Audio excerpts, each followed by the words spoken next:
your bottom dollar, they're going to pop out and grab that city anytime soon. It doesn't look like they're there with the best intentions, does it? No, and we are currently at war with them, so yeah, I don't think it's going to be nice about this. So our army is outnumbered pretty much 2-1. You can see in the reeds at the side, you can see the army stack size. That's how we measure it now, with the little on the leaves of the reeds on the side, nice. On the side of the faction icon. And if we look at the city itself, we can check the garrison forces with a click of the little tab here. So yeah, three very basic garrison forces in a single bastion onager. It's not going to last long.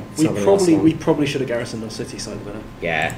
Now we'd actually have a chance, because that city is untouched and undamaged at the moment if we were actually based in there. But we know the Saxons are coming for us in force. So you know what? We're going to show you how we abandon the city completely and leave the Saxons with nothing to exploit. So, you know, in this situation, and you probably want to do this as the Western Roman Empire, is cut your losses in certain places and retreat your forces to consolidate them, and just, you know, build on working up your economy again to a position of strength, and your military forces as well. So Craig's going to move south here. He's going to take our general. So the idea is we can then consolidate maybe down close to Camalodunum or Londinium. Don't go to Camalodunum; it's very dirty. Stay away from dirty Colchester. Exactly, dirty Colchester. So yeah, we simply abandon the city here. So we hit that. It's a shame. It's a nice place. It is a nice place. Yeah, not for long. So yeah, end turn. AI's take their turns.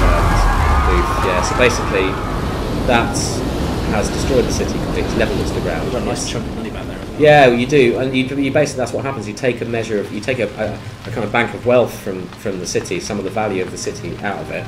You run south, you run away, and you lob the torches and run for it. And that doesn't just affect the city; it affects the whole region as well, the fertility in the region, and you know, the resource production in that region as well. So what we've done here is, you know, we've ruined it. If we've ruined it, yeah, but we've also kind of ruined it for the Saxons as well, because they're sat in a region with incredibly low level of replenishment. So you know, if their armies get damaged because they enter battle and they're stuck in one of these kind of desolate regions, then replenishment's very slow. There's not much to forage because we've kind of burnt all the farms and stuff. They don't like happy, do they? No, they don't. Pretty upset with this turn of events. Yeah, I think they might want to think about going home. Although there's a lot more unprotected land in the British Isles at this point. You were saying, if you issue the order to abandon the settlement and the enemy attacked it in the same turn, there's a possibility they can actually stop that from happening. They can do, yeah. So it's a risk, right? So if they're close enough, no, they chose not to though. If they're close enough and they've got the movement to do it in their turn, and that city is undefended, it's got a small garrison, may have walls, but it's got a small garrison, and they've got what they need to break into those walls, then yeah, if they took the city, then they could stop it from being abandoned. So it is a risk. But then, you know, by the same token, you can use that offensively as well if you're marching through enemy territory. You don't necessarily want to, you know, whittle that guy away and take his cities for your own gain. If you feel like, yeah, I want to just go out and rampage, you can go out and, you know, destroy settlements as you go as well. So, you know, it's a dual use kind of thing. So, right. To let battle commence. Shall we let battle commence? Yeah. So we're going to show you a battle set in Londinium in 395 AD. What we're going to do is switch over now, and my good friend Dog will join us as our. I'm relinquishing my seat. Probably. Thank you very much, Craig. No worries. We will see you soon. So Dog's going to come join us. And basically, we're going to fire up a battle. So we just need to do a couple of things here. The microphone is on, is it? Or is it? Yep, the microphone is indeed on. Hey! So we've just got a little fiddling to do, and then we've just got to fire up the battle. So let's just hit I'll try and not win as easy as it did last time. Nah.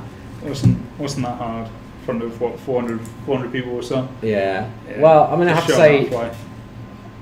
Oops. I'm pretty sure I heard that chair making quite a bit of squeaking towards the end of that. That was no chair. Demonstration, James. Oh, are you trying to say I was hacking? No. I'm just you know, kind of worried about I'm not sure if it was the chair, is what I'm saying. Oh, you're trying to say I was getting really anxious? I think you were getting quite anxious. Well, I think you're wrong. I think you'll find I was primed and ready to go. I think that was the problem. It is quite telling that there we go. You know, I think James, it's fair to say James is probably. Craig may argue with this. Craig's fair to say that James is probably. There you go. He's about to argue, but James is probably the most skilled Total War battle player. I would say he's very, very good on the team, on the community team. It's just. Do you want? Are you going to mention my previous defeat? I'm sure that's going to come. But we had a little live stream the other day. Yeah, we did. With our friend Darren Total War. Yeah, I threw the game though, so you know. He threw the game. He didn't throw the game. By accident. Mate, I threw the game. I did not throw the game. If you want to see that live stream back, if you click on past broadcasts later on after the stream, you can see it back for yourself. Yeah. And it's clear from James's facial expressions throughout that he did not throw the string. He genuinely lost. Yeah. He would claim it's an underpowered army, but no. There was some proper sad face. There was. But yeah. Yeah. Well, I you know, I could have done a bit better. So but the rules handicap. Was that humility I just heard from you? Modesty. A sense of modesty and humility. So, which you will not be showing to the enemy today, presumably. No. So basically, yeah, this is a Londonian battle map. As I said, some of you will have seen this before, but we're just going to have a very quick recap.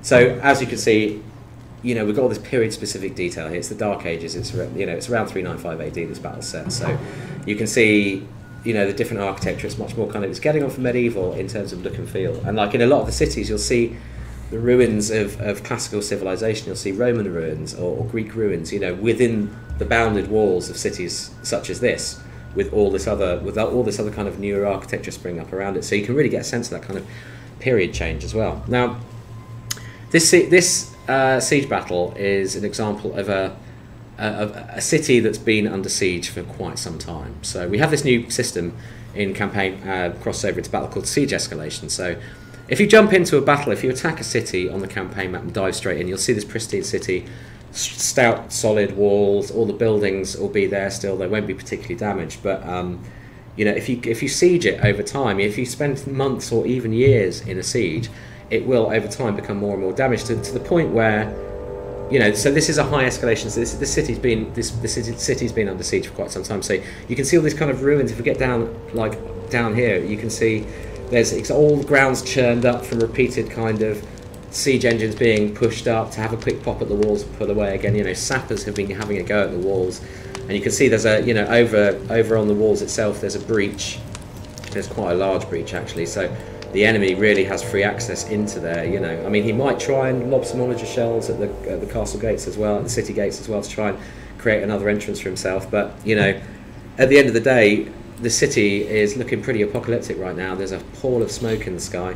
There's some fire already started, and this is another thing. Dynamic fire is kind of a big deal because this spreads. It's not spreading at the moment because we're in the deployment phase still, but as soon as we hit start the game, basically that's going to start spreading.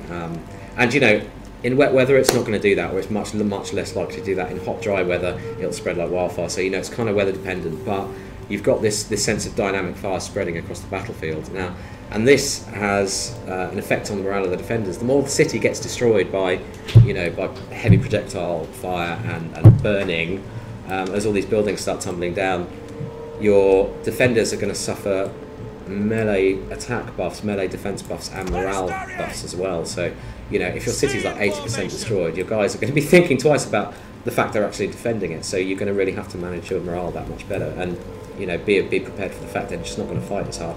So kind of in this situation where James is defending an already damaged city, it's already on fire, that fire is very likely to spread. He's got an overwhelming force coming at him. He's going to want to try and finish that battle as quickly as he can before too much damage happens to the city.